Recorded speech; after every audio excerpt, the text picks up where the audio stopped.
Hi all, welcome to my channel. ഇന്ന് നമുക്ക് easy ആയിട്ട് റെഡിയാക്കാൻ പറ്റുന്ന ഒരു സോയ ചില്ലി റെസിപ്പിയിലേക്ക് നോക്കാം. ഇത് ഉണ്ടാക്കിയെടുക്കാനായിട്ട് എളുപ്പമാണ്. സോയാബീൻ ഇഷ്ടമില്ലാത്തവർക്കും കൂടെ ഇത് ഇഷ്ടപ്പെടും. ഈ രീതിയിൽ ചെയ്യുവാണെന്നുണ്ടെങ്കിൽ ഇതുവരെ ഇതുപോലെ ട്രൈ ചെയ്തിട്ടില്ലെങ്കിൽ ഒന്ന് ട്രൈ ചെയ്ത് നോക്കണേ. അപ്പം ഇതെങ്ങനെയാണ് റെഡിയാക്കി എടുക്കുന്നതെന്ന് നോക്കാം. ഞാനിതിനായിട്ട് ഒരു പാത്രത്തിൽ കുറച്ച് വെള്ളം എടുത്തിട്ടുണ്ട്. അതിലേക്ക് കുറച്ച് ഉപ്പ് ചേർത്ത് കൊടുക്കുകയാണ്. ഇനി നമ്മളെ 3 കപ്പോളം സോയാബീൻ എടുത്തിട്ടുണ്ട്. ഇത് ഈ വെള്ളത്തിലേക്ക് ഇട്ട് കൊടുത്തിട്ട് ഒന്ന് തിളച്ച് കഴിഞ്ഞ് ഒരു 10 മിനിറ്റോളം ഞാൻ അടച്ചു വയ്ക്കുന്നുണ്ട്. ഇത് 2 രീതി വേണമെങ്കിൽ നിങ്ങൾക്ക് ചെയ്യാം. ഒന്നുകിൽ സോയാബീൻ ഒരു പാത്രത്തിലോട്ട് എടുത്തിട്ട് തിളച്ച വെള്ളം അതിലേക്ക് ഒഴിച്ചിട്ട് ഒരു 10 മിനിറ്റ് അടച്ചു വെച്ചാലും മതി. ഏത് രീതി വേണമെങ്കിലും നിങ്ങൾ ചെയ്തെടുക്കാവുന്നതാണ്. ഇതുപോലെ ഒന്ന് തിളച്ച് വന്നു കഴിഞ്ഞപ്പം ഞാൻ ഫ്ലെയിം ഓഫ് ചെയ്തിട്ടുണ്ട്. ഒരു 10 മിനിറ്റോളം ഒന്ന് അടച്ചു വെച്ച ശേഷം അതിലെ വെള്ളമൊക്കെ വാർത്തെടുത്തിട്ടുണ്ട്. ഇനി നമുക്ക് ഈ സോയാബീൻ്റെ ഉള്ളിലേക്ക് അബ്സോർബ് ചെയ്തേക്കുന്ന വെള്ളം ഒന്ന് ജസ്റ്റ് സ്ക്വീസ് ഔട്ട് ചെയ്ത് കളയണം. ഇതുപോലെ ഒന്ന് ജസ്റ്റ് പ്രസ് ചെയ്ത് കൊടുത്താൽ മതി. അങ്ങനെ ഇതുപോലെ എല്ലാം മാറ്റിയെടുത്തിട്ടുണ്ട്. ഇനി ഇതിന് കുറച്ച് ഫ്ലേവറിങ് കൊടുക്കാനായിട്ട് ഞാൻ കുറച്ച് ഉപ്പ് ചേർത്ത് കൊടുക്കുവാണ്.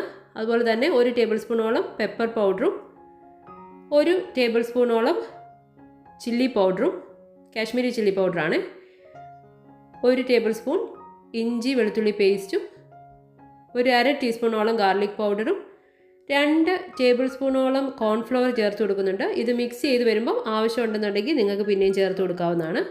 ഇതെല്ലാം കൂടി ഇട്ടിട്ട് ജസ്റ്റ് ഇതുപോലെ ഒന്ന് മിക്സ് ചെയ്ത് കൊടുക്കണം. ഇതിൻ്റെ അകത്ത് നല്ലപോലെ അത് കോട്ട് ചെയ്യുന്ന രീതിയിൽ മിക്സ് ചെയ്ത് കൊടുക്കുക. ആവശ്യമുണ്ടെന്നുണ്ടെങ്കിൽ വീണ്ടും കുറച്ച് കോൺഫ്ലവറോ മൈദയോ ഇട്ട് കൊടുക്കാവുന്നതാണ്. ഞാൻ കോൺഫ്ലവറാണ് ഇട്ട് കൊടുത്തേക്കുന്നത്. അങ്ങനെ ഞാൻ ഇത് മിക്സ് ചെയ്ത് എടുത്തിട്ടുണ്ട്. ഇനി ഈ സോയാബീൻ ഒന്ന് ഫ്രൈ ചെയ്തെടുക്കണം. അതിനായിട്ട് ആവശ്യത്തിന് എണ്ണ ഒഴിച്ചിട്ടുണ്ട്. ഇതിലേക്ക് നമ്മൾ കോട്ട് ചെയ്ത് വെച്ചിരിക്കുന്ന സോയാബീൻ ഇട്ട് കൊടുക്കുവാണ്. ഫ്ലെയിം ഒരു മീഡിയം ഫ്ലെയിമിലിട്ട് ഇതുപോലെ തിരിച്ചു മറിച്ചൊക്കെ ഇട്ട് ഒന്ന് ഫ്രൈ ചെയ്തെടുക്കുന്നുണ്ട്. ഫ്രൈ ചെയ്ത് വരുമ്പം ഈ സോയാബീൻ നല്ല ക്രിസ്പി ആയിട്ടാണ് ഇരിക്കുന്നത്. ഇങ്ങനെ തന്നെ കഴിക്കാൻ അത് ടേസ്റ്റിയാണ്. നമ്മൾ പിന്നെ ഇതിന് ഒരു സോസിൻ്റെ കോട്ടിങ്ങും കൂടെ കൊടുക്കുന്നുണ്ട്.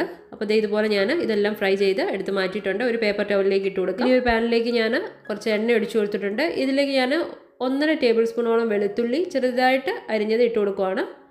അതുപോലെ തന്നെ അതിന് വേണ്ടിയ ബാക്കിയുള്ള എല്ലാ സാധനങ്ങളും ഞാൻ അരിഞ്ഞ് എടുത്ത് വെച്ചിട്ടുണ്ട് കേട്ടോ. ഈ വെളുത്തുള്ളി ചെറുതായിട്ടൊന്ന് ലൈറ്റ് ബ്രൗൺ ആയിട്ട് വരുമ്പോഴത്തേനും അതിലേക്ക് 1/2 സവോള ചെറുതായിട്ട് പൊടിയായിട്ട് അരിഞ്ഞ് ഇട്ട് കൊടുക്കുകയാണ്. പച്ചമുളക് ഞാൻ അതുപോലെ തന്നെ ഇട്ട് കൊടുക്കുകയാണ്. പിള്ളേരൊക്കെ കഴിക്കാനുള്ളതായതുകൊണ്ട് ഞാൻ അങ്ങനെ ഇട്ട് കൊടുത്ത് നിങ്ങൾക്ക് പൊടിയായിട്ട് വേണമെങ്കിലും അരിഞ്ഞു കൊടുക്കാവുന്നതാണ്. അപ്പോൾ ഞാൻ ഇതുപോലെ മിക്സ് ചെയ്തിട്ടുണ്ട്. ഇതിലേക്ക് ഇനി ഞാൻ സ്പ്രിംഗ് ഒനിയൻ ഇട്ട് കൊടുക്കുകയാണ്. ഇതെല്ലാം ഹൈ ഫ്ലെയിമിലിട്ടാണ് നമ്മൾ ബാക്കിയെല്ലാം ചെയ്യുന്നത്. ഇനി ഇതിലേക്ക് ഞാൻ 1 ടീസ്പൂണോളം ചില്ലി പൗഡർ ഇട്ട് കൊടുക്കുന്നുണ്ട്. എരിവിനനുസരിച്ച് നിങ്ങൾക്ക് ചില്ലി പൗഡറിൻ്റെയൊക്കെ അളവ് അഡ്ജസ്റ്റ് ചെയ്യാവുന്നതാണ്. ഇതിലേക്ക് ഞാൻ ഒരു 1.5 ടേബിൾ സ്പൂണോളം ചില്ലി സോസ് ചേർക്കുവാണ്. അതുപോലെ തന്നെ 1.5 ടേബിൾ സ്പൂണോളം കെച്ചപ്പും 1.5 ടേബിൾ സ്പൂണ് സോയ സോസും കൂടി ചേർത്ത് കൊടുക്കുന്നുണ്ട്. ഇത് മിക്സ് ചെയ്ത് വരുമ്പോൾ നിങ്ങൾക്ക് സോസിൻ്റെ അളവ് കുറച്ചും കൂടെ കൂടുതൽ വേണമെന്നുണ്ടെങ്കിൽ അന്നേരം അഡ്ജസ്റ്റ് ചെയ്യാം. ഞാനിപ്പം ഇത്ര ഇട്ട് കൊടുത്തിട്ടുണ്ട്.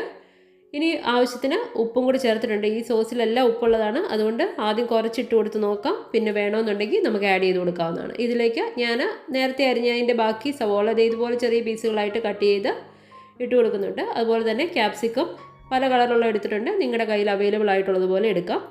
ഇതിലേക്ക് ഞാൻ 1 ടീസ്പൂണോളം പെപ്പർ പൗഡർ ചേർത്ത് കൊടുക്കുവാണ്. ഇതെല്ലാം കൂടി ചേർത്തൊന്ന് മിക്സ് ചെയ്യാം. ഈ ക്യാപ്സിക്കവും ഒനിയനും ഒന്നും വഴന്ന് വരണ്ട. ജസ്റ്റ് അതിൻ്റെ ക്രഞ്ചിനെസ് നമുക്ക് സ്റ്റിൽ വേണം. അതുകൊണ്ട് ഹൈ ഫ്ലെയിമിലിട്ട് ഒരു 1-2 മിനിറ്റ് ഒന്ന് മിക്സ് ചെയ്ത് കൊടുക്കുന്നുണ്ട്.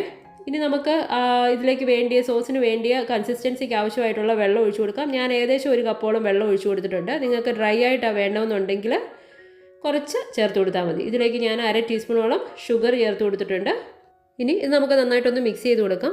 ഈ ടൈമിൽ ഇതിൻ്റെ ഉപ്പൊക്കെ നോക്കിയിട്ടൊന്ന് അഡ്ജസ്റ്റ് ചെയ്യാവുന്നതാണ്. ഇതിലേക്ക് ഞാൻ 1 ടേബിൾ സ്പൂണോളം കോൺഫ്ലവർ കുറച്ച് വെള്ളത്തിലൊന്ന് മിക്സ് ചെയ്തിട്ട് ഈ ടൈമിൽ ഇട്ട് കൊടുക്കുവാണ്. അതുപോലെ തന്നെ നമ്മൾ വറുത്ത് വെച്ചേക്കുന്ന സോയാബീനും കൂടെ ഇട്ട് കൊടുക്കുവാണ്. ഇനി ഇതെല്ലാം കൂടെ ഹൈ ഫ്ലെയിമിൽ തന്നെ നന്നായിട്ട് ഒന്ന് മിക്സ് ചെയ്യണം. അന്നേരത്തേക്ക് നമ്മുടെ ഈ സോസിൻ്റെ കൺസിസ്റ്റൻസിയും റെഡിയാവും. ഇതെല്ലാം ഇതിൽ കോട്ട് ചെയ്ത് കിട്ടുകയും ചെയ്യും കേട്ടോ. അപ്പോൾ ഒത്തിരി ഇട്ടങ്ങ് വഴറ്റി മിക്സ് ചെയ്യേണ്ട. കാരണം ആ സോയാബീൻ്റെ ആ ക്രഞ്ചിനെസ് പോകാതെ തന്നെ നമുക്ക് അത് മിക്സ് ചെയ്തെടുക്കാൻ പറ്റും. 1/2 ടീസ്പൂണോളം വിനെഗർ ചേർത്ത് കൊടുക്കുവാണ്. ഇതുകൂടെ ചേർത്ത് മിക്സ് ചെയ്തിട്ടുണ്ട്. ഇനി ഇതിലേക്ക് സ്പ്രിംഗ് ഒനിയൻ്റെ ഗ്രീനും കുറച്ച് വെളുത്ത എള്ളും കൂടെ ഇട്ട് കൊടുക്കുകയാണ്. അത് ഓപ്ഷണലാണ്. ഇട്ട് കൊടുത്താൽ നല്ലതായിരിക്കും. ഇത്രയേ ഉള്ളൂ.